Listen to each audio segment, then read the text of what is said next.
In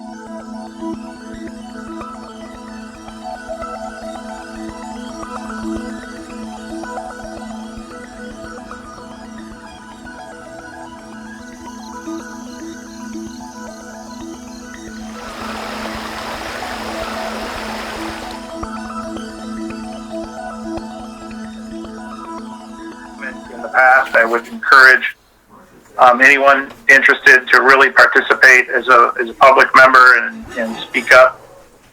So my first choice would be Mrs. Druick, and my second choice would be Mr. Diaz. That being said, I believe we have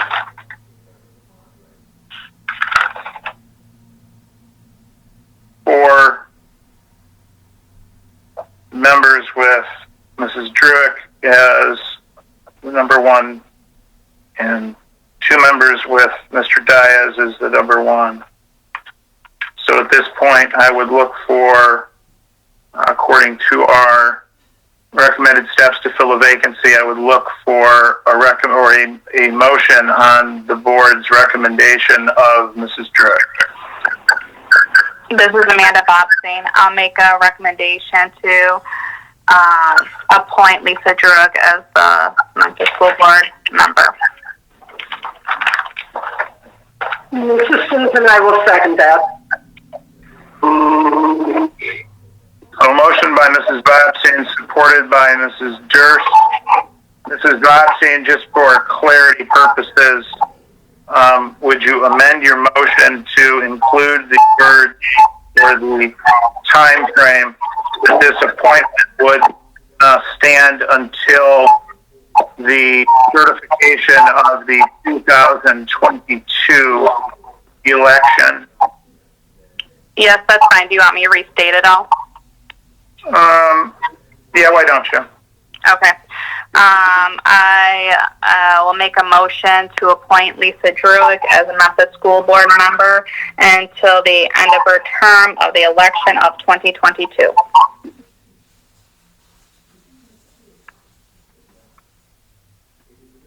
Mrs. Durst, you still support? Yes.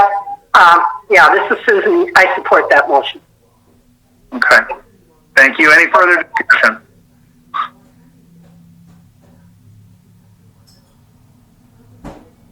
Okay, call for roll call vote, please.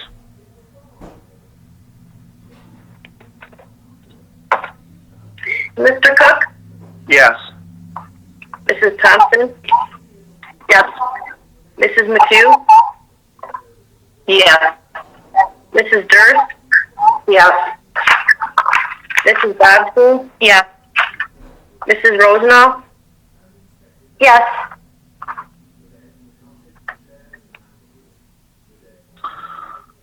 Okay, that vote is unanimous. So, welcome Mrs. Druick to the Board of Education of Memphis Community Schools. We certainly thank Mr. Diaz for his interest, and certainly I know that he will continue to be involved, considering his children are very involved in the school, and I know he is very involved in all things Memphis as well. And certainly there will be other opportunities coming up in the next 2 years. So thank you so much. This will end point 6 of our agenda, and we will move directly into 7, which is appointment of office, acceptance, and oath of office. We can do the oath via our video meeting here. Did we, Mr. Goodme, did we get the papers out to the board members for their signature like we spoke of? Yes, they both should have a copy of that acceptance of office. And I can also record the verbal oath, that way we have record of it as well. Perfect. So just for the record, I'd ask Mrs. Druick to sign that document tonight and provide that electronically, either by email. I was going to say fax, but I don't think that's a good idea. Email or a picture of it from your phone. I know that Ms. Heilig will ask you to come in and sign that again at some point with a hard signature, but in the days of COVID and this craziness, we're doing this kind of remotely. So I'll ask Ms. Heilig to administer the oath, and when Mr. Goodme is ready to record it. Okay, Mrs. Druitt, if you could raise your right hand, please. Do you solemnly swear that you will support the Constitution of the United States and the Constitution of this state, and that you will faithfully discharge the duties of the office of member of the Board of Education of the Memphis Community School District, Memphis, Michigan, according to the best of your ability? Yes, I do. Thank you. Okay, welcome, Mrs. Druitt. Thank you. So, Recording you're stopped. with that, if you could take care of that paperwork, that would be great. Mr. Goodme and Mrs. Heilig will help get that all set up. Thank you ahead of time. We'll move I can on. bring my paper to Ms. Heilig tomorrow if she needs it. I'm available. I'm very flexible schedule. I can stop if she's in the office tomorrow. I can bring it in to her. How about if I email you, Mrs. Druitt? Okay, that's fine. The hard copy, that's why you said to drop one off. I'm available to bring it to you tomorrow if you need the hard copy. So, Okay. I'll email you to set something up. all right, thank you. Okay, let's move on to the agenda. We are on point 8, the consent agenda. Mrs. Durst, if you would. Okay, under the consent agenda, you're approving the minutes from the organizational meeting of January 11th, 2021 as presented. You are also approving general fund bills in the amount of $265,706.13 and AP roll checks in the amount of $28,815.69 for a total of $294,521.82, with checks numbered 65716 through 65831, and ACH transfers in the amount of $959,952.99 for a total of $1,254,474.81, and no checks voided. Additional bills in the amount of $13,325.69 with checks numbered 65832 through 65837 and no checks voided. Personnel, resignation of Thelma Karofsky, elementary cashier, Logan Clare, JV baseball coaching position, and the hiring of Thumb Ed, Robert Burkett, sub-bus drivers.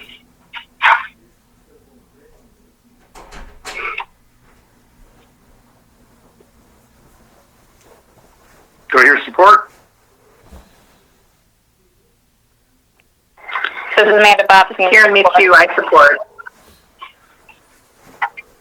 I think Amanda got in first. So on a motion from Mrs. Durst, supported by Mrs. Bobstein, to approve the consent agenda as presented.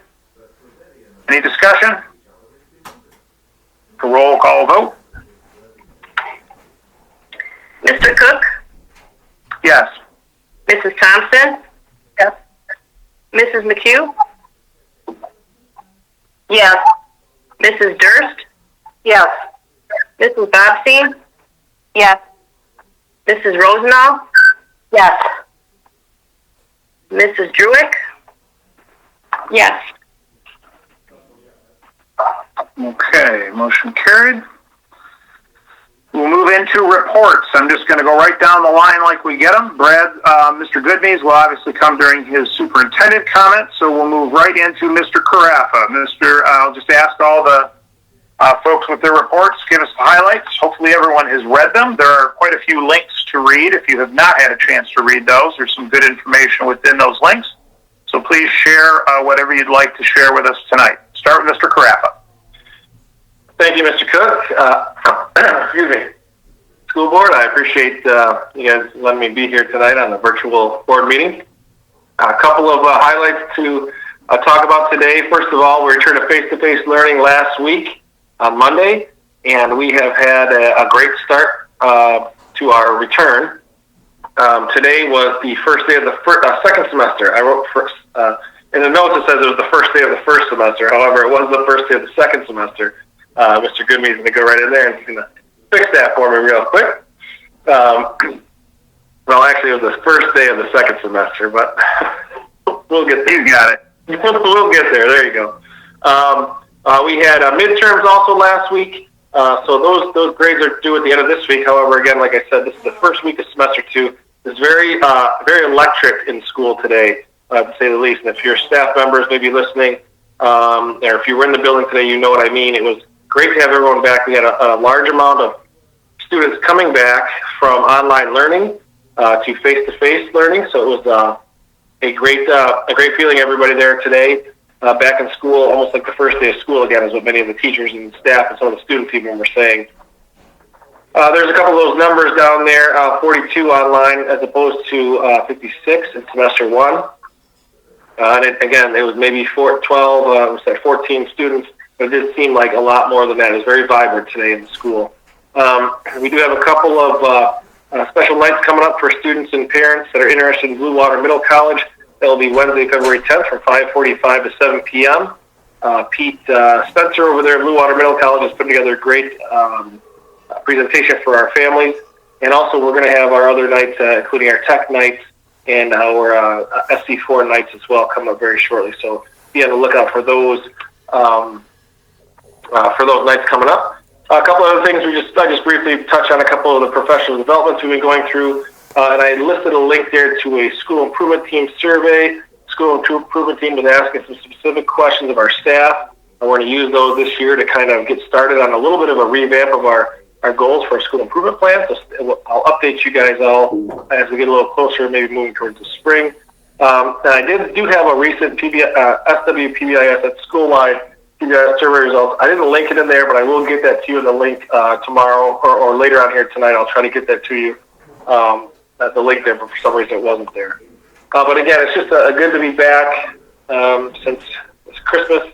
And again, the second semester started. It's good to be back in Memphis. So we're working and we're hoping to be here until June. That's all I got, Mr. Cook. Indeed. Thank you, Mr. Crappa. Any board members have questions for Mr. Crappa?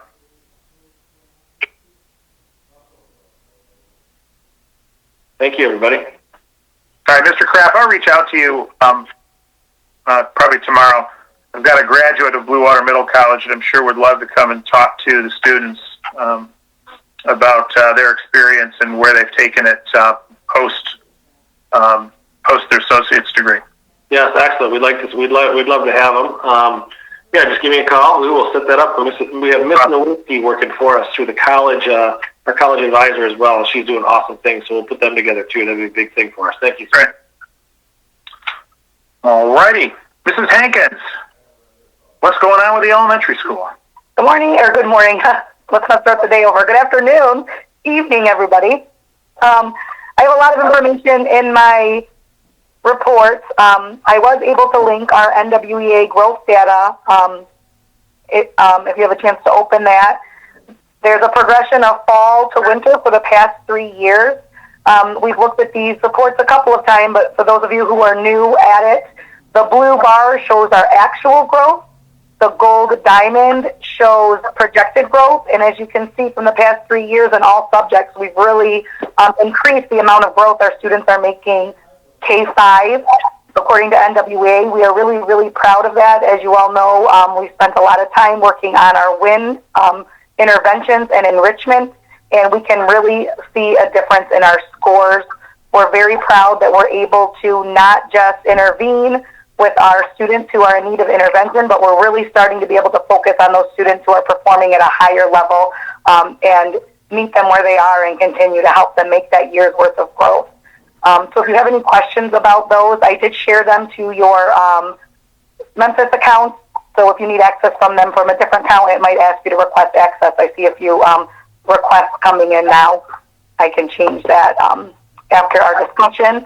I also noted in there some updates on our lab school. I'd be happy to answer any questions about what that will look like moving into the end of this year and the rest of next year. We're really happy to be able to continue that into the 21-22 school year. I also mentioned that we had our pupil accounting audit on January 12th. There were no corrective actions, so congratulations to Jennifer. It's kind of hard to have a new assistant in the office and go through an audit in the first year, and she handled it well and did fabulously. I also updated our virtual learning count. You know, we started off the year with around 70 kids, and we now only have 22 total virtual learners, developmental kindergarten through 5th grade. The buildings looked great when we came back from our Christmas break / virtual learning week. We've got new rugs in the building, which has really helped at every entryway to ease the boots and the salt and everything coming in, and the freshly waxed floors will hopefully last a little longer. One thing that I didn't mention in my report that I really wanted to mention, but I still don't have a definitive answer on, is that we've been kind of holding off to hopefully have an in-person kindergarten kickoff, and I don't think we're going to be able to. So we're looking in to have our kindergarten kickoff virtually in March, and our kindergarten, preschool kindergarten transition team will start planning that as soon as possible. Our developmental kindergarten numbers are up, and they're great, and we're looking forward to offer that again. And I think that's all I have for tonight. If you have any questions about that data or anything that I can help you with right now, I would gladly answer. All right, thank you, Mrs. Hankins. Any board members have any questions for Mrs. Hankins this evening? Thank you. All right, thank you. I too hope we can do in person in March, but not looking favorable. Marty? All right. Yes. Sorry to interrupt, but before you go, I have to leave. Oh, I'm sorry. Yep, it's 7:15. Thank you. Thank you, Ms. Bobstein, for your service down in another part of the country, and we hope to see you in February. All right, thank you, guys. Have a good night. Thanks. Just for the record, Mrs. Bobstein needs to report to work. So at 7:15, if we could just show that she's left the meeting. Okay, we'll skip Mr. Walsh's because he's got a couple things he can cover along with his report, and we'll move on to Mr. Oakey. Good evening, Mr. Oakey. What do you have for us? Well, good evening, Mr. Cook and the Memphis School Board, and welcome Ms. Jewett to the Memphis School Board as well. Well, it's been an interesting winter sports season. I think we're on our 4th schedule now, so you'll see that I had it uploaded. Our new schedule, but we'll get to where we're at with that. But we had our coaching meeting again. We had I think our 2nd or 3rd winter coaching meeting to make sure that we would go and still cover our protocols for our kids for the safetyness of them, with not only just COVID, but our normal everyday practices as coaches and as the athletic department. I shared with you a couple of the handouts that we give to our athletes as well as the parents to go along with the checks that we do, the temperature checks and the health questions before every single practice, and of course events if we are able to play a game. But I attached those with you. We held our first week of practice last week, official week of practice. We had some teams that were very excited. We could start at pretty much 9 a.m. on Saturday, and we were in the gym and we were moving forward. We had a great week of practice. We had very excited that we had over 60 high school athletes come out for our sports, which is basketball, girls and boys, wrestling, and competitive cheer. We also have bowling that their schedule started a few days later, and Coach Michelle Lentz, who came back this year, is out recruiting kids, and we're expecting a great turnout. So we're at almost 70 total athletes during this COVID time, which we're very excited about, and it just shows that the coaches are doing a great job, and that people want to be a part of something positive, and the kids are doing their work. And so the first week went very well. The unfortunate thing is, come Friday afternoon, most of us were on the practice facilities, and we got the news that our events, our games would be canceled now until potentially February 21st from the February 4th date that we were striving to work for. Very disappointed. Had to go and share with our kids in our program. Of course, there was a lot of disappointment. after a hard week of work with all our programs in the practice facilities, putting in 2-3 hours a day. But I will tell you, it's one of the proudest moments, not only here as the athletic director, but also as a coach. Every kid from wrestling to cheerleading to basketball, boys and girls, and JV basketball, and junior high competitive cheer and bowling said, well, we're going to keep working. We're not going anywhere. So the commitment is still there. We held practices through the weekend in spite of the news, and today we had a full house of teams practicing. Bowling is a fortunate sport. They are able to compete because it is a non-contact sport. So their events are in progress right now. You'll see I do have some in the schedule, but that is going to have to change because of the bowling alley requirements and stuff like that, restrictions, I should say. But their season should kick off here pretty quickly. And, we're just in a holding pattern as far as games.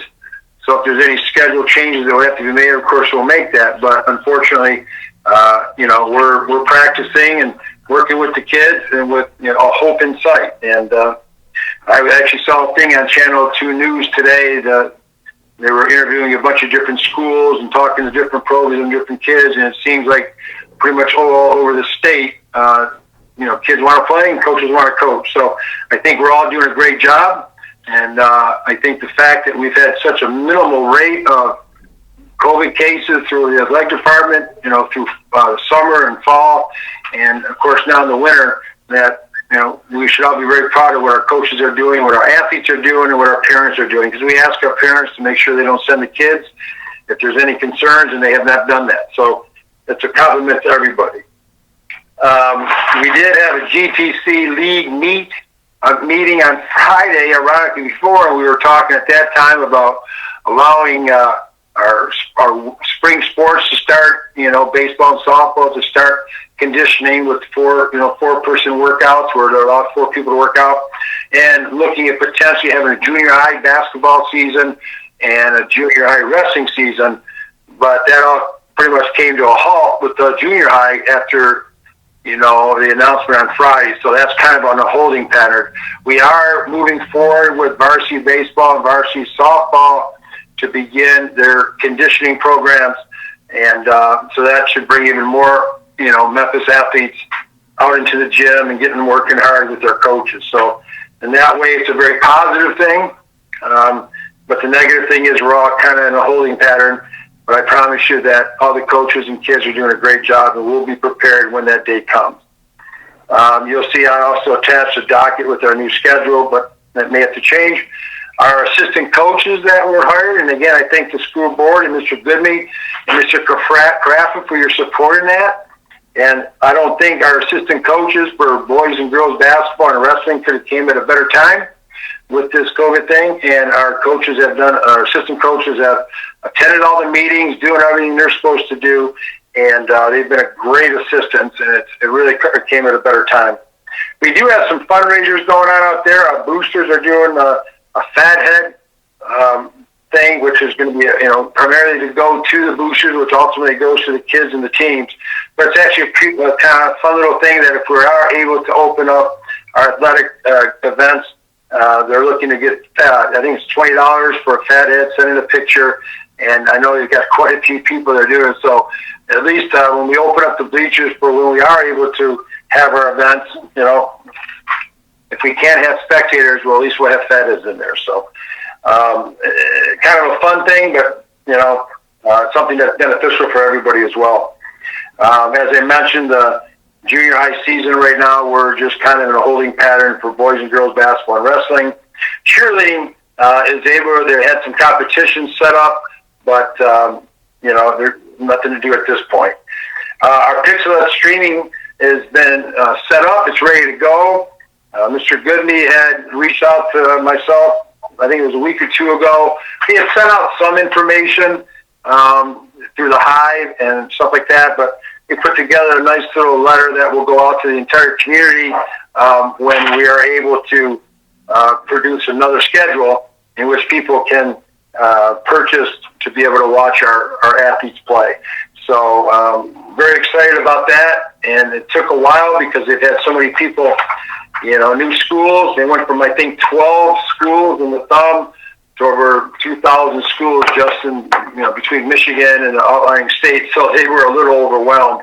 So getting information out was not the easiest thing. So, the exciting thing is how many kids are coming out to practice. The exciting thing is coaches are doing a great job. We are working to do some things that if we are not able to move forward with events for high school sports, I've met with the coaches and the boys will kind of join forces and do a conditioning program so that we're not overloading the weight room or the gym or the halls and stuff like that, and do some conditioning programs.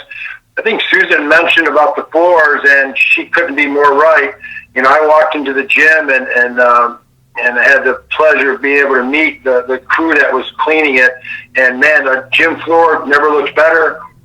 They approved, Mr. Goodme allowed us to put some dice dots on the floor, which are for skilled footwork, and some ladders painted on the floor that we're utilizing already. And oh my God, it's been fantastic to see the kids being able to work in a safe environment and just a clean and beautiful looking floor. So a lot going on in spite of the fact we're not able to play, but I can assure you that the athletic department as a whole is moving forward.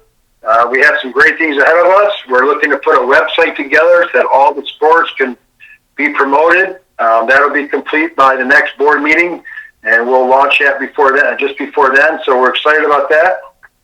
But with the support of everybody, I thank everybody. What a great job they've done in protecting our kids, and we hope that we can open up and play pretty soon. So that's all I have.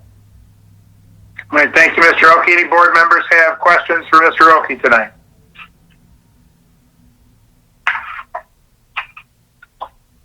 Okay, I think I saw Mr. Kujat on. Mr. Kujat, do you have any highlights you'd like to share from your report? Sure. One of the things that I didn't share in there that I'd like to give a shout out to all of our bus drivers. It's been, obviously with the COVID, it's been very challenging with the back and forth of students coming and going from everybody to just the elementary, and then people coming back from virtual. So they've been extremely flexible, and so far, knock on wood, I think we've picked up everybody and dropped everybody off, and we haven't had any issues, and been able to handle all of the changes, which the last few weeks have been pretty brutal for some of them. Some of them have really gained 12, 15 people on a bus, and so they've done a great job being very flexible. We did finish up our bus inspections. All of our buses did pass this year. As Susan commented, we did put new mats in the elementary. We've got a couple more that will go down in the junior high and high school as well. That should do a lot better job keeping the salt and the water out of the buildings this year, hopefully this winter, especially when we get back into sports and we've got parents coming into the buildings in the evenings. Keep them a little safer, less slipping, and definitely cleaner. So, as she did say also, we were able to get both the junior high and junior high and elementary all waxed the hallways over break this year, not just the junior, senior high school. Made the buildings look very nice. We got the walls washed again, and everything looked pretty good. Also, we did put in a couple more filling stations, one in the elementary school and one in the junior, senior high school over by the library, the other one by the Upper L cafeteria. So now we've got 3 bottle filling stations, which is pretty important. You see all the kids filling up water bottles all day now that we can't use the drinking fountains. That's very, very helpful for the students and very helpful for parents coming into the building. Looking forward to getting started with the Sinking Fund Committee here in the next couple days. I know there's going to be a lot of things that I've got and a lot of things that the principals will bring that are going to be necessary to get working on to keep the building safe and looking good for the coming years. So, and that's about it. Anybody have any questions? Thank you, Mr. Kujat. Any board members have any questions for Mr. Kujat?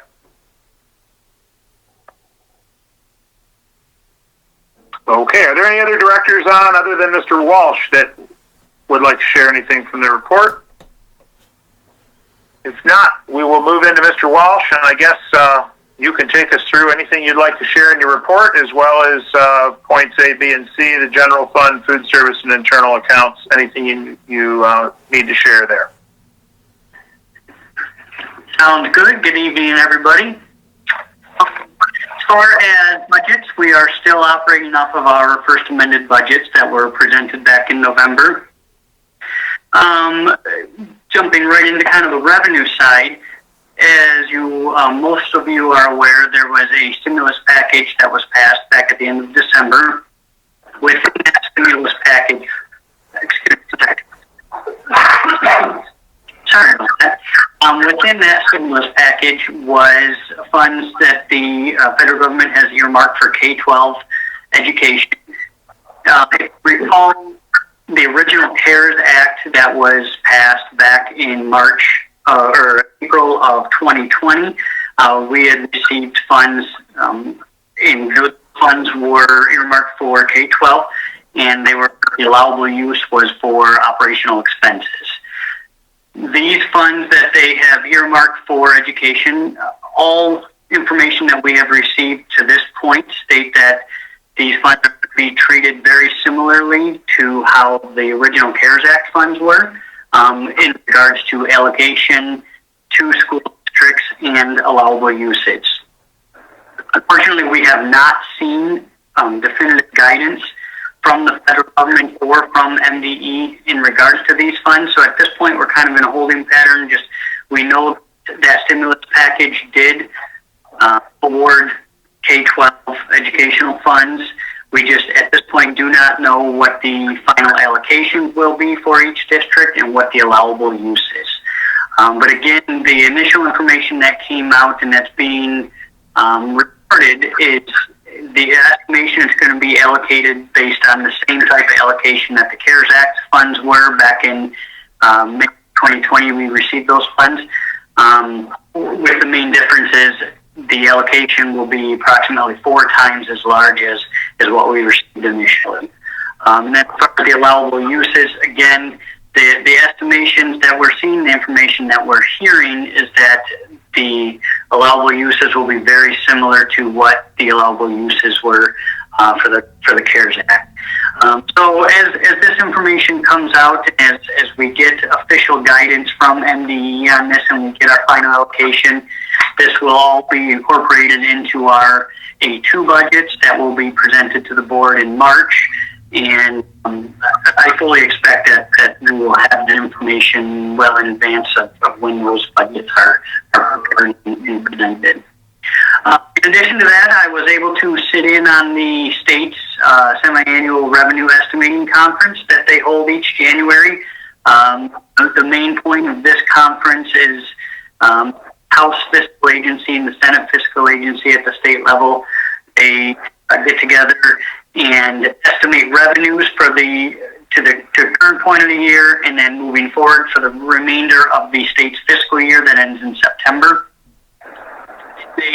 The information that's derived from this estimating conference is then given to the governor, and the governor then makes budget recommendations for the upcoming year to give a kind of an idea of what to expect as far as funding for the future. They actually held one of these conferences back in August to all of the uncertainties with the state's budget and the funding due to the COVID-19 virus.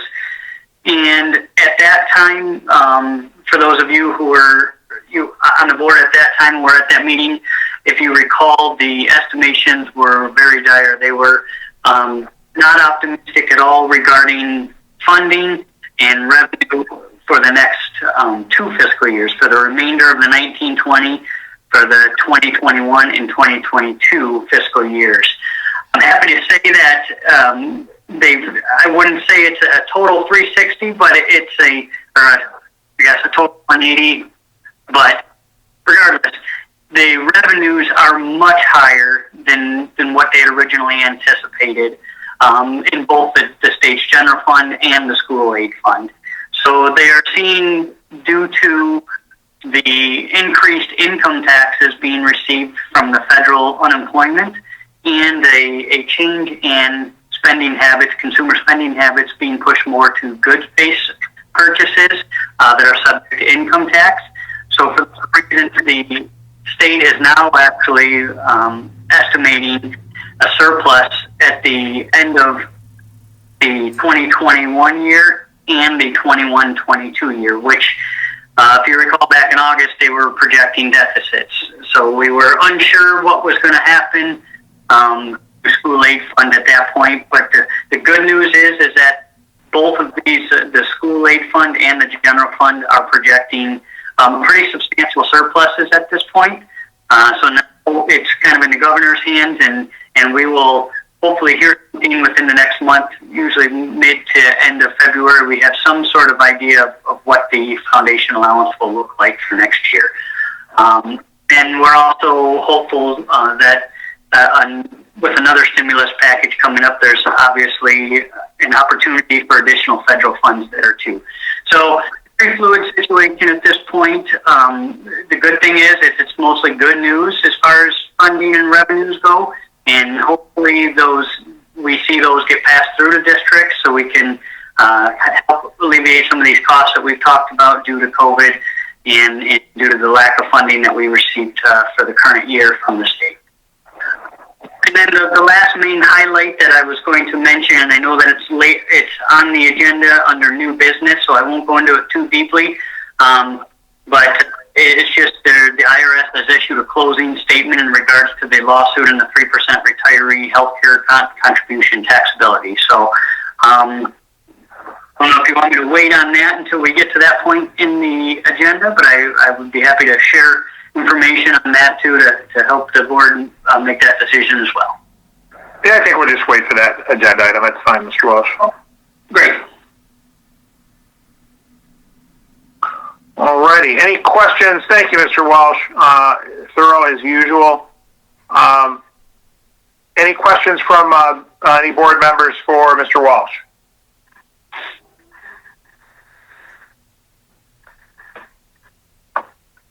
Okay.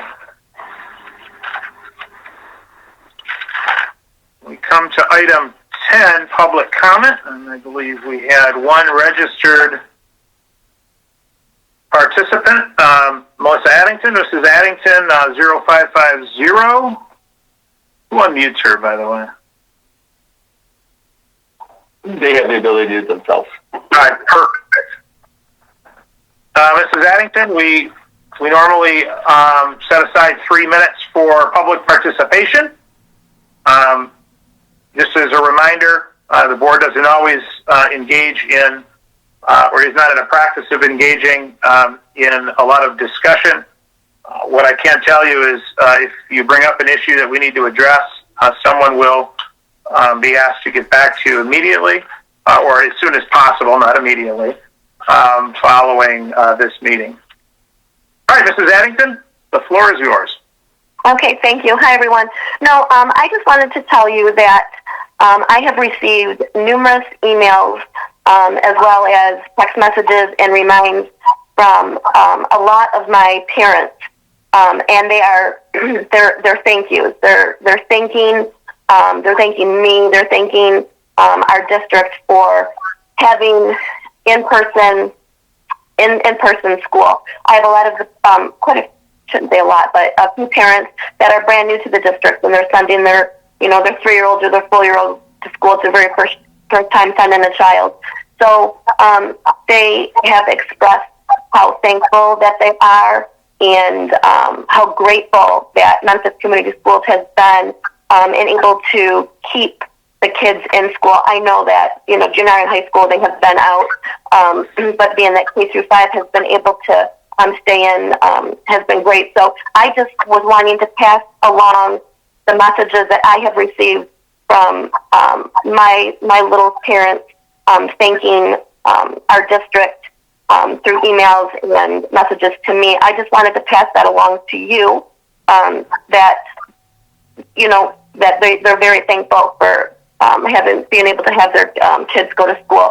And I just wanted to personally thank you all, myself, because I know that with this whole pandemic, that comes with a lot of hard decisions as a district, and our administration and our board members have done an amazing job being able to allow the kids to come to school. And I think it's very, very, very important that they are in classroom. And I'm so happy that the junior high and the high school are able to be in classroom again.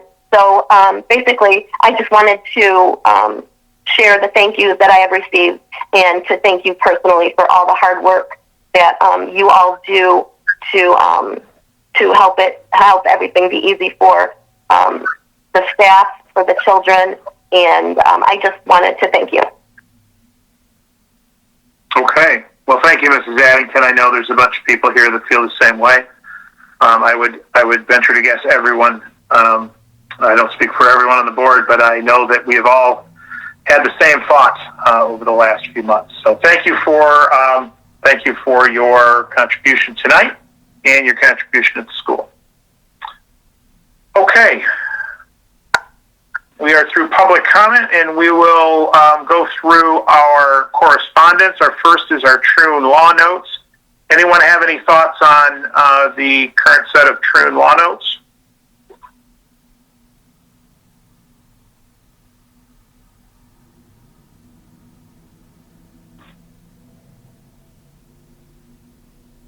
A couple things stood out for me. One is the training. I know we had a Department of Labor issue earlier in the year that got taken care of. This one really clarifies some of the voluntary training. So that's important to understand because it is different than what we were talking about, or what was talked about in that the first time. And then the other thing is the concussion. The court declines to dismiss concussion lawsuit. I think that goes to all of our coaches, Mr. Oki and all of his coaches, and whether they're paid or volunteer, or anyone that's taking any responsibility in an athletic event. Very important. That concussion protocol is no joke, and certainly schools can be held responsible if they do not follow those protocols. And kind of like with COVID, as far as I know, our athletic department has not had any issues with that. We report very quickly those incidences, and do everything that we're supposed to do within the concussion protocol. So very, very, very important stuff. Mr. Cook, if I can make a comment on that, Mr. Draco, sir. And I thank you for that. Yes, our coaches have done a great job. A few years ago, Mr. Goodman approved, we actually, at our parent meetings, we put out a concussion protocol sheet. And what that means, if a student athlete receives a doctor's report or concussion symptoms or anything like that, and we get a doctor's note, whatever the doctor tells us, like it says, okay, you're out for a week or whatever it is, we go over and above that. So we don't really allow them back. We converse with the parents. There's an open line communication. We've had coaches show up at the hospitals with any concerns. And even this year, we had a couple of cases early in this year with a couple of our early fall sports, and our coaches did a great job. So we have some people on staff that are good at observing that as well. So I can tell you that is something that we take very seriously here. We also supply to our parents the insurance form from the state, and then we file the report to the state. And if they have any out-of-pocket expenses for a concussion during an athletic event, the state helps cover that, and we've assisted them as well, the parents in that as well. So we do take it very seriously, and we will continue to do so like we are now with the COVID safety protocols. All right, thank you, Mr. Oki. Anybody have anything else on the trim notes? We also have our map growth case study. I think everyone has seen this, but a nice article NWEA put out that highlighted Memphis Elementary School. So I'm not going to take the time to read through. I'm sure everyone's read it. It's 2 pages long to see our school in the news and talking about how we're using the data.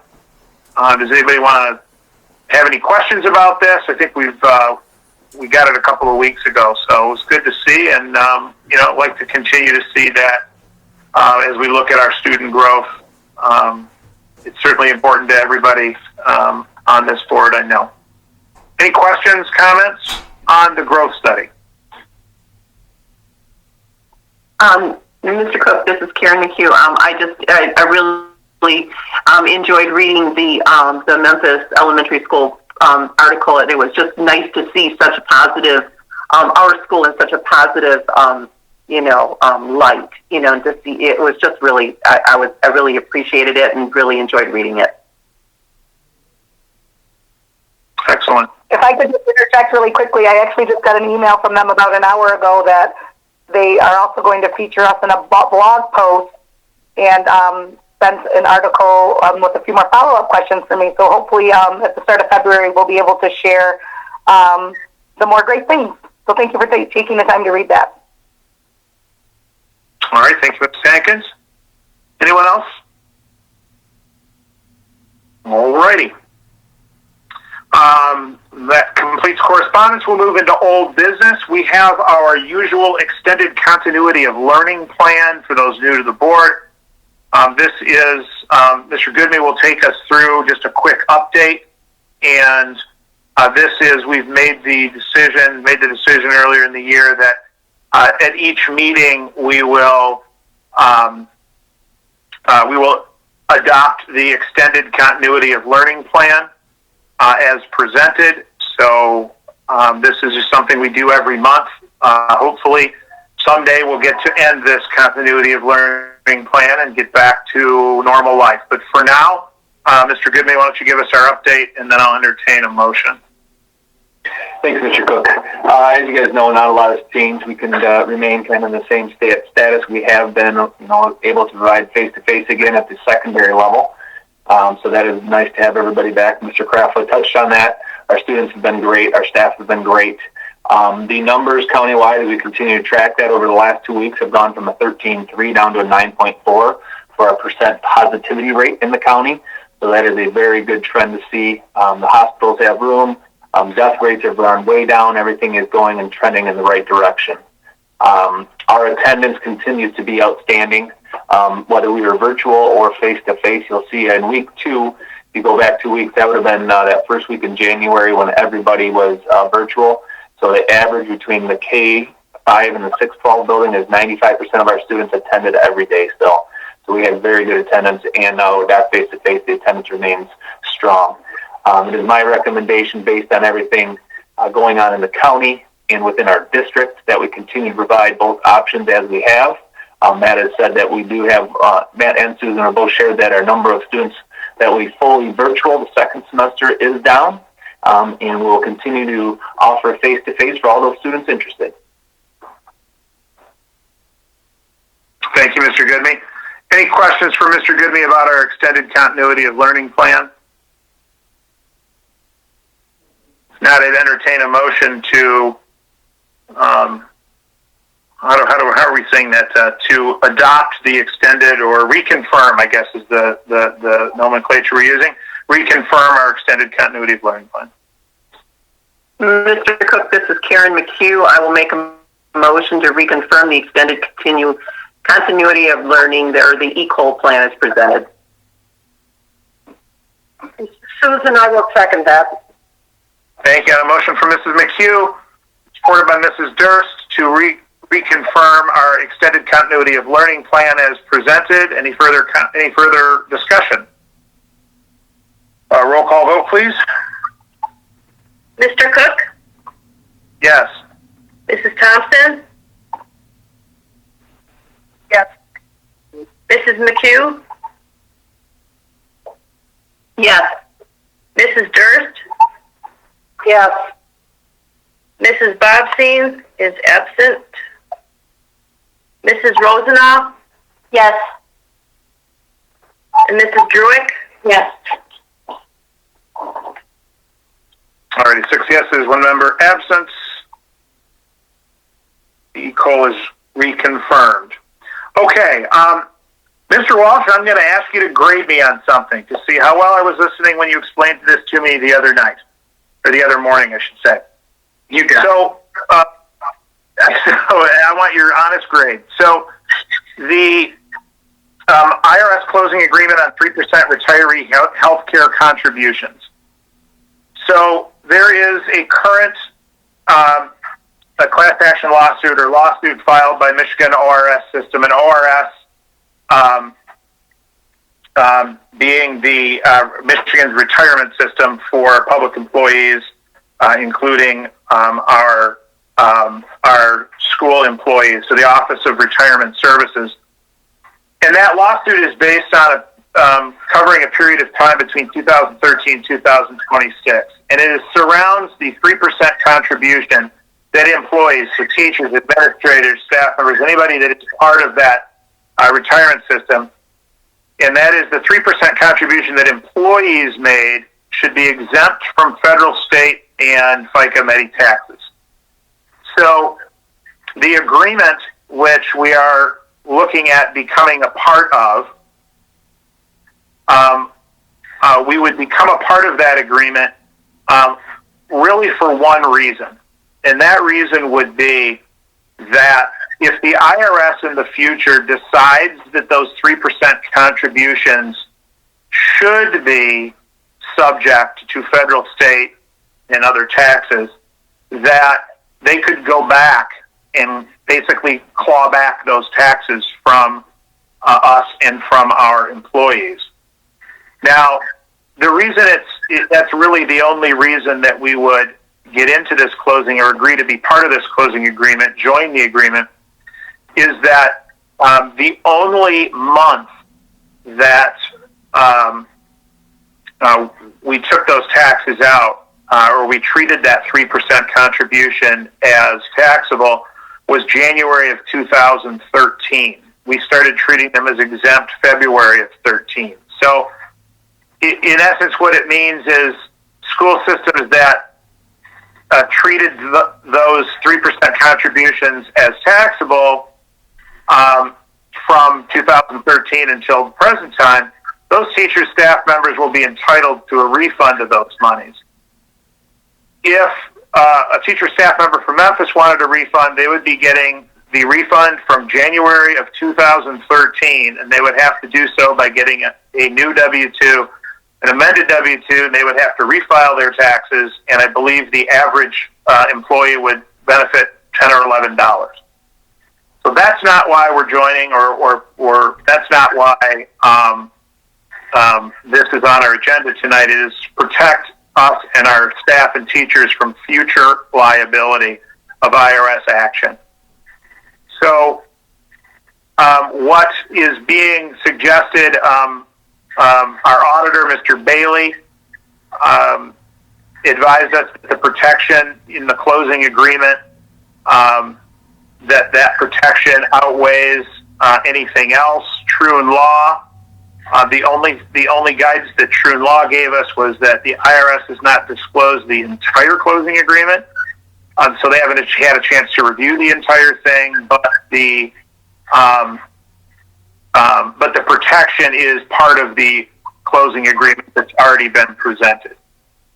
So the question is, do we want to join in into this action? And it will cost us approximately $3,000 to join the closing agreement, all administrative fees. Our risk is certainly much greater than that, and the risk to our teachers is greater than that, and staff members and administration. Mr. Goodme did check with the union leadership, with the MEA leadership, and they agreed that it was the right thing to do to enter into the closing agreement to protect us and to protect all of the folks that have put money into this system since 2013. We really have two choices. We can either join the closing agreement tonight, or we can give Mr. Walsh and Mr. Goodme the ability to do so without us. I think those are kind of the two options that Mr. Walsh and I talked about. I think that's still the case. In the reason we would do that is the decision has to be done. We have to join the closing or not join the closing argument before our next regularly scheduled board meeting. I know I probably speak for all of us that we prefer not to have a special meeting just for this. Mr. Walsh, what did I leave out? Well, I think you nailed it. I think the only thing that I would add is that the guidance that we received from Troon was very specific, and it was echoed by our auditor, Mr. Bailey. It was very specific in that the closing agreement only provided protection and coverage to those entities that sign on and agree to the closing agreement. And why this is important is because they are not simply setting a precedent in setting a precedent on how these are treated industry-wide. So if we agree to the closing agreement, we receive that protection. If a neighboring district does not agree to the closing agreement and the IRS makes an adjustment to their ruling, simply because they are in the same industry and they are a school district the same as we are, one district over, they do not receive protection. I want to make that abundantly clear when we're talking about this, that it is not a blanket coverage to all aspects similar to this. It is specific to those entities that agree to this closing agreement. Understood. With that in mind, Mr. Walsh, what is your recommendation to this board? My recommendation, is two things. I definitely think that the protection is warranted, and my recommendation would be to sign on with the closing agreement. With one caveat, there is still a possibility that additional information will come out. The ORS is trying to get additional information to be disclosed from the IRS regarding the agreement. I do not believe that there's anything in there that would end up altering what would be, in my mind, kind of a slam dunk on the agreeing to the closing agreement. But we do have until February 5th to make to submit our claim, I would say. So with that being said, I would recommend that we agree to the closing agreement. But if we can do that based on waiting until if additional information comes out, and then if nothing else comes out by February 5th, then we go ahead and submit. But to me, there's no harm in holding off just in case. So, Mr. Walsh and Mr. Goodme, would the two of you be willing, if this board is willing, to approve joining the agreement and leave it in your hands to execute the final document at such time that we have our representative has had a chance to review the entire document and recommend that we join it, knowing that the deadline right now is February 5th. That could move, but would that work for the two of you? Yes, for me, that would be what I would agree to. Yep, I agree with that also. Okay. So at this point, board, we have really three choices. One, we can say no, we don't want to be part of the closing agreement. Two, we can just blanket approve it right here and now. Or what Mr. Walsh has recommended, and that is approve it with the contingency that Mr. Goodme and Mr. Walsh have the responsibility to actually execute that prior to whatever deadline exists, whether it's February 5th or later, following Troon Law's full review of the agreement and recommendation.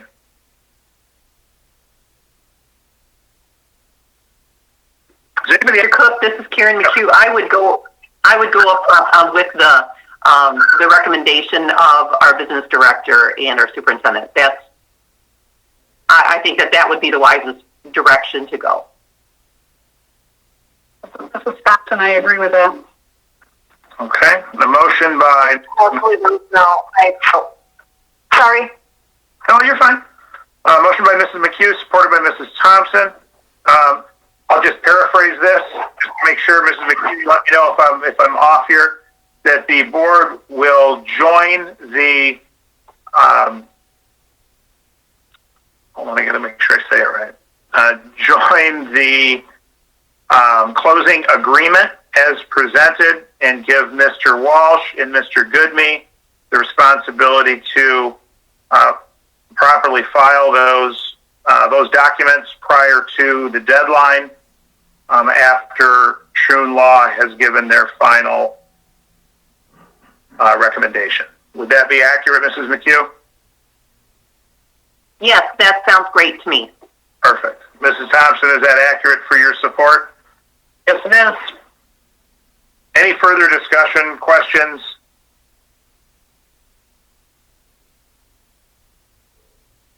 We'll take a roll call vote.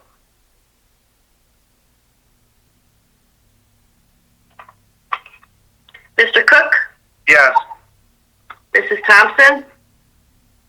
Yes. Mrs. McHugh? Yes. Mrs. Durst? Yes. Mrs. Bobstein is absent. Mrs. Rosenau? Yes. Mrs. Druick? Yes. Okay, 6 yeses, 0 nays, 1 absent. Motion carries. Thank you, gentlemen, for that. I'll move into our next item, which is the SEIU contract 2021 through 2023. Mr. Goodme, I think you've got it up on the screen if you'd like to take us through that. Yes, we've been working with the SIU for just about a month now, looking at changes that we wanted to address with the contract. We were kind of holding off to see if we'd have any financial stability to make any adjustments with the financials, but unfortunately at this time, we came to the agreement that it wasn't a good time to try to negotiate any financials. However, there was some cleanup we did to the contract. Obviously, you'll see as I'm scrolling down, the first thing is just changing the dates. We are looking for another 2-year agreement, which has been a couple of years now. I guess this will be the second time we've had more than a 1-year agreement, which has been nice. The biggest change was made to the vacation time, leave time for our secretaries, and we made some adjustments to relate to new language. Back in about 2011-12, when we made a lot of changes and reductions, the contract language was changed for 10-month employees not to receive the same amount of benefits as our full-time employees. So we've cleaned that up, allowing new employees to get 5 days upon completion of their 90-day probationary period, and then to follow what was past precedence and the number of weeks that they get, depending on their position. Some other things that we cleaned up are just some payment dates. One thing we've been doing as a practice is making those payments for the in lieu of on the second pay date in January and June. It's something we've been doing. We just made the language match that. It's something we do with the other bargaining units, so it falls in line. Again, it's just cleaning that up. And then at the very bottom, the SEIU just wanted to make sure that we would be willing to revisit financials. So we did say that either party can open that up again in about 6 months.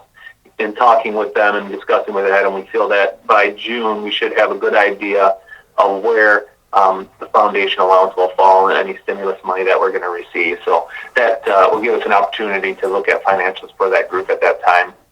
And then these 2 agreements were no longer as attachments, so we just removed them from the contract. The SEIU was able to take this to their unit today to vote, and it did pass. So upon the board's approval, we would have a agreed to contract for the SEIU. Okay, entertain a motion, and then we can have any discussion necessary.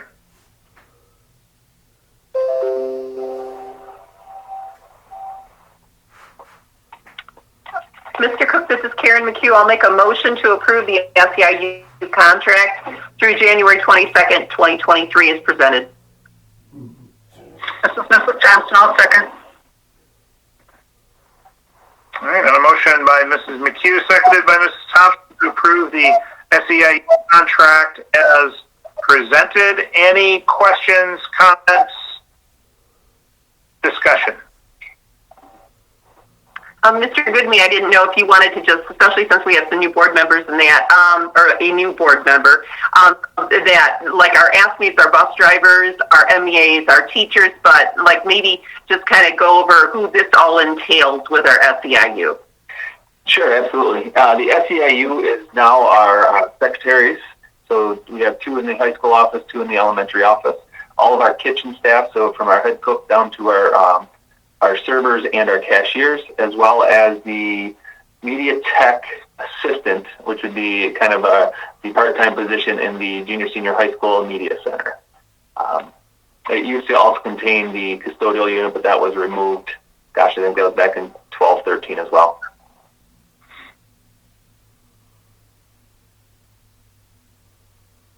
All right, thank you.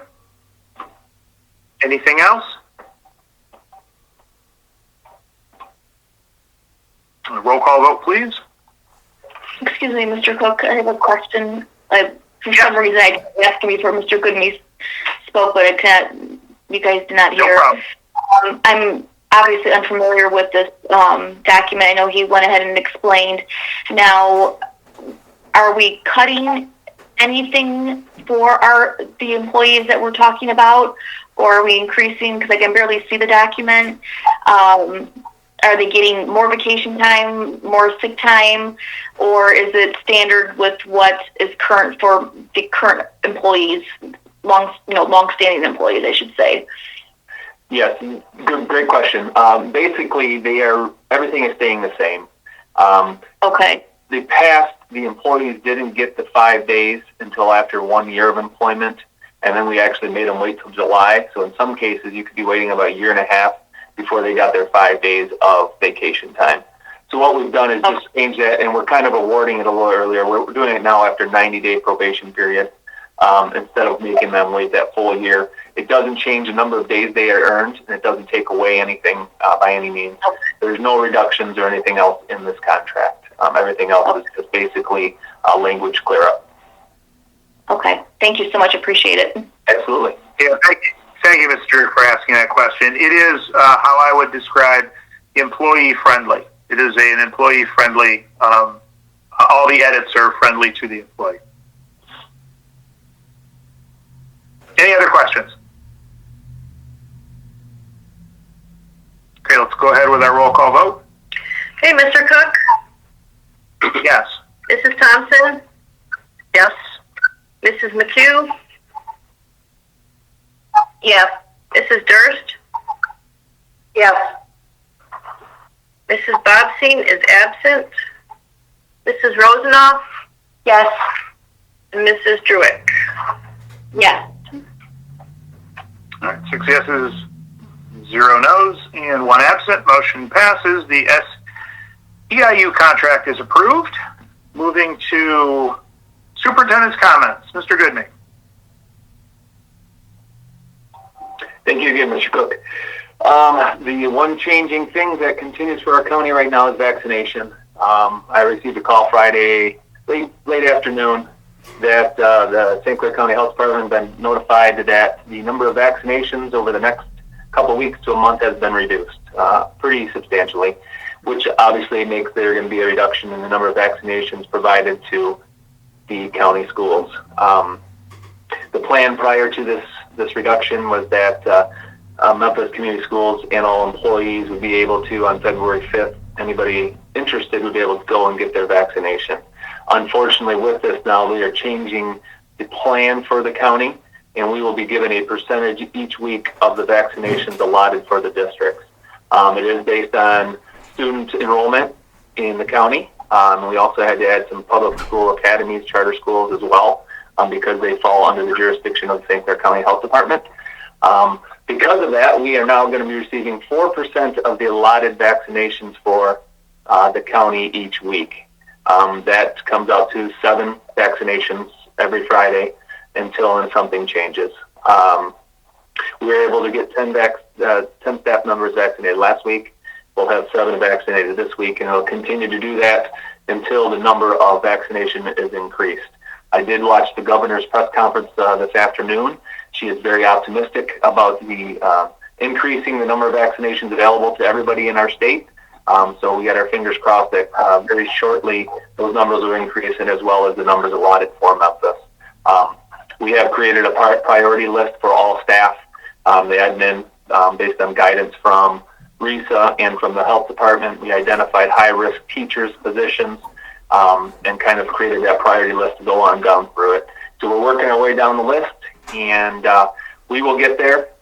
It may not be as quick as we had hoped. We thought we could have all county schools done by the end of February, and with this, it looks like it's going to be pushed back a little further. But we are receiving the St. Clair Health Department and St. Clair County Health Department has been outstanding. We meet with her weekly still. They are pushing hard to make sure that our employees are vaccinated. So we are very appreciative of the collaboration we've had with them. The other thing I have is that it is Board Appreciation Month. I appreciate the time, the dedication, and everything that you've all decided to do. I think Mr. Cook said earlier, volunteered to do, and I really appreciate that. The growth we have made as a district has been outstanding. We can all hang our hats on how we've handled this pandemic. Your support, your leadership has been outstanding, so I appreciate all the time and everything that you guys have contributed to everything going on. I think anybody to take a look at Memphis Community Schools 5 years ago, 10 years ago, and where we are today, there's no doubt that we are improving and growing in the county. You can see that by our test scores and the praise that our district is receiving in our county and statewide. So I really appreciate that. I hope everybody got the little gift I put together for you. So yeah, that's all I have. And thank you for everything you guys are doing. And if Mr. Diaz is still on, thank you, Mr. Diaz, and welcome, Lisa. We're excited to have you. Thank you for volunteering. Thank you, Mr. Gibby. Just a quick question for me, and I'll open up to the group. At the current rate, so it's 7 a week with 10 as our starting point. I hesitate to ask this, but how many weeks would it take at 7 a week to get us complete for those that want it? So I sent it out a survey to our staff. We were about 46% of our staff wanted the vaccination. That would put us right around the 75 to 80 mark. So that would take us about another 6 weeks if we had 10 last week, and then so yeah, about 6 weeks from now.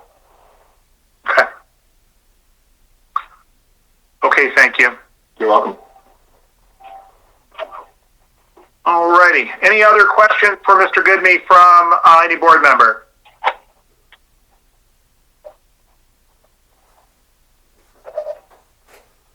Okay. We'll move into board roundtable, and for Mrs. Druick, being your first meeting on the board, it truly is at a round table. It's your time to, if you wish, comment or certainly ask a question as well. So you don't have to have a question or a comment, but this is anyone's time. So I'll just open up board roundtable to anyone that would like to speak, and we'll just kind of watch each other as you unmute. You can see the other person unmuting. You know they're going to talk. Okay, board. Yes, Mr. Cook. This is Karen McHugh calling. Talking. I had a meeting this week with the St. Clair County Association of School Boards. It was a Tuesday meeting via Zoom with the other different school boards. And we have a general membership meeting where we invite all of our boards to go to RISA. We have a nice dinner. We have a meeting, and there's usually like a legislative update, a tech update, and everything. And unfortunately, we can't do that this year. But we are looking at March 16th at 6 p.m. That's our tentative date right now. We will have a general membership meeting. It will be via Zoom. And some of the things that I'll be covering will be, I guess there's some new grant funding for the tech programs, to bring in some new tech programs. Dr. Miller wants to update on that. And then just some different updates. Just wanted to keep our boards aware of what's going on in our tech program and everything. And so that, people can kind of pencil that in, but there will be more coming out. Chris Murphy she will send stuff out as time gets closer so that you can have that information. And also, there's going to be the Tech Open House this year will be also via, unfortunately, it will be online, it will be virtual, and it will only be open to 10th graders because they have to open it up to the 10th graders throughout the entire county, and that is about 1,500 to 1,700 kids. And so they can't open it up to any other grades at this time because they're doing it virtual. And they are going to start to promote that through Skyward in the individual schools as the time gets closer. They'll be working with the superintendent to that, and then they'll be, usually they don't go on to those programs to talk to the kids, but they will be promoting the open house so that the kids can go on there, get to know what areas and that if they are interested in joining it for their junior and then senior years. Thank you. Thank you, Ms. McHugh. Do you have a date on that open house? I might have missed it. No, yes, I'm sorry, I didn't do it. It was April 25th. Okay. Perfect. Karen, this is Leslie. Can I ask you a question real quick about, you just commented about tech. So it's open to all the 10th graders in the county, which you said there's about 1,500 to 1,700 students. How do they determine, how many spots are available for each school? Actually, I think yeah. Go ahead, Brad. You know. Okay. Yeah. The tech enrollment is all based on student enrollment. So they allow, say if they have 30 slots in building trades, they would go through Memphis. When we come to tech assignments, we get about 7% of the slots. So they would go through and each program identify how many slots are available, and then we get 7% of that for all the different programs out there. After those are all filled in the spring, in the fall, they do a tech drawing. So sometimes there's some slots available, and it's not as random as I wished it was. They have changed it up a little bit. They have the balls in a roller, and say that there's one spot open. Again, Memphis would, if there's 100 in there, Memphis would only have 7 in there compared to Upper Huron, where they're about 43% of the county. So we don't have a real good chance to get extra spots, but we do sometimes earn some extra spots. Okay, thank you.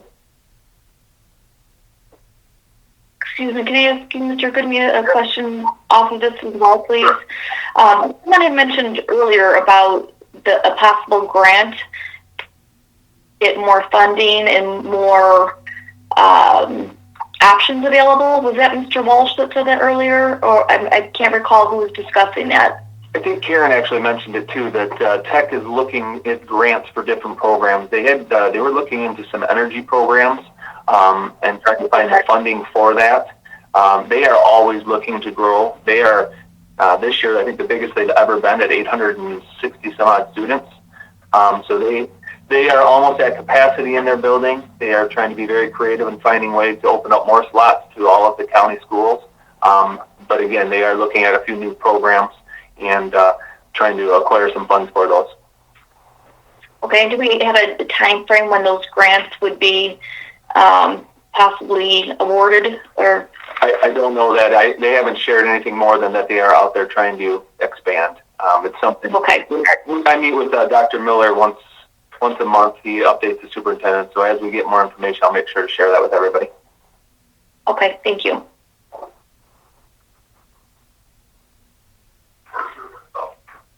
This is Dance Thompson. Lisa, I just wanted to let you know, too, as far as the mental health goes, and any other board members and school officials, community mental health has a lot of programs right now to help families and students during this time period. And with all the changes and everything, it's you can receive services even if you have insurance, which was not the case before. So community mental health is out there with a lot of programs to assist the schools and to assist families during this time period.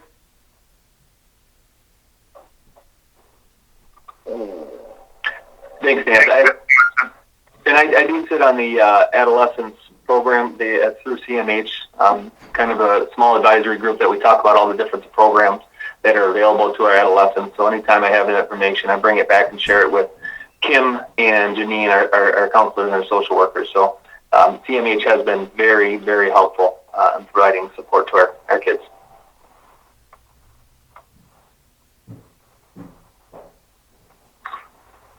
Okay, anyone else? I have one more thing, Marty. This is Leslie.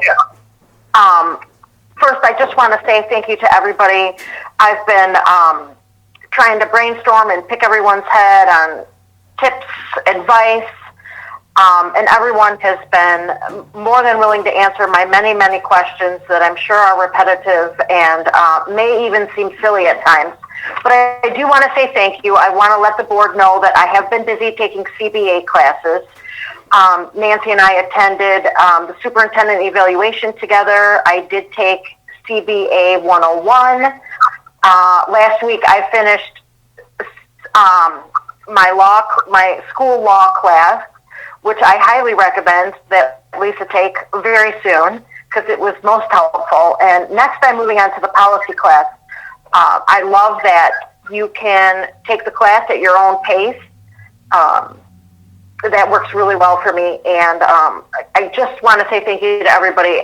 You've all been very open in answering my questions and being patient with me as a new member, and I want to say thankful. I'm grateful to be here, and welcome aboard, Lisa. Thank you, Mr. Roselle. Anything else? Yeah, this is Susan. I would just like to thank Mr. Goodney for his board appreciation gift. That was a nice surprise. I agree. No problem at all. It's a small thing we can do to show our appreciation for everything you guys do. And I don't know about the mask spray. I haven't tried that yet. It was a friend of mine that has shared that with me. So I thought, heck, we're giving you a mask. We can try those as well. So use at your own risk. Thank you, Mrs. Dares. I think that's everybody. So I'll just close out with just a couple of comments. One, of course, Ms. Heilig will want to make sure we send the appropriate thank you letter to Mr. Diaz. If he's still on the call, again, thank you for your interest in going through the process. I know it's always difficult to go through interviews. And Mrs. Druick, you'll be getting some communication from Ms. Heilig. We do have not only your paperwork to do, but we do have some board onboarding and orientation policies within our Neola policies. So you'll be getting scheduled for those meetings and getting the resources. And certainly everything Mrs. Rosenau just said is true. There's some excellent classes out there that you can take at your own pace for the school board. I guess the only other comment I have is as we think about everything, all of our reports today, just a couple of things I want to highlight, and that is Mr. Kujat with the bus drivers, to thank the bus drivers for everything they're doing. All of the coaches Mr. Oakey spoke to, but the fact that these folks have been started and stopped so many times, it's a challenging environment for everybody. Certainly Mr. Kraft and Ms. Hankins are dealing with it every day, but these coaches have just been stopped and started so many times, and I give them a lot of credit. I know there's a lot of media attention out there around all of the decisions being made around sports, and I think Memphis has done a nice job in, from what I've seen, in participating in some of those feedback to the state without being inappropriate and just saying, hey, please let our kids play. So I think it's a good message that's out there, especially in social media, of let them play. It's not causing issues. We're not out doing anything. Our folks aren't out there doing things they shouldn't be doing. They're just saying, hey, let our kids play and figure a way. I'd like to think that if the state would let us run that, I mean the administration in Memphis and everyone that's kept our students in school, I bet we could figure out how you could safely play some of these sports. So I doubt they're going to call and ask us, but if they did, I'm sure we'd be willing to help. That's all I have for tonight. Marty, I did send a letter to the governor today, and I asked her to reach out to me for any input, but I don't know that she'll respond either. So I did send her an email today. Not to be inappropriate, but we'll have a little side bet on that. We'll see how that works out for you. Do we have anything for closed session tonight? Ms. Highland? Nothing for tonight. No, nothing for closed session. I'd look for a motion to adjourn then. I make the motion to adjourn. This is Nancy. This is Susan, I seconded. Motion by Mrs. Thompson, seconded by Mrs. Durst to adjourn at 8:23 p.m. We have to do a roll call since we're virtual. Mr. Cook? Yes. Mrs. Thompson? Yes. Mrs. McHugh? Yes. Mrs. Durst? Yes. Mrs. Bobstein is absent. Mrs. Rosenau? Yes. Mrs. Drick? Yes. Okay, with that, the meeting is closed. Everybody be safe tomorrow. We're supposed to get a little snow.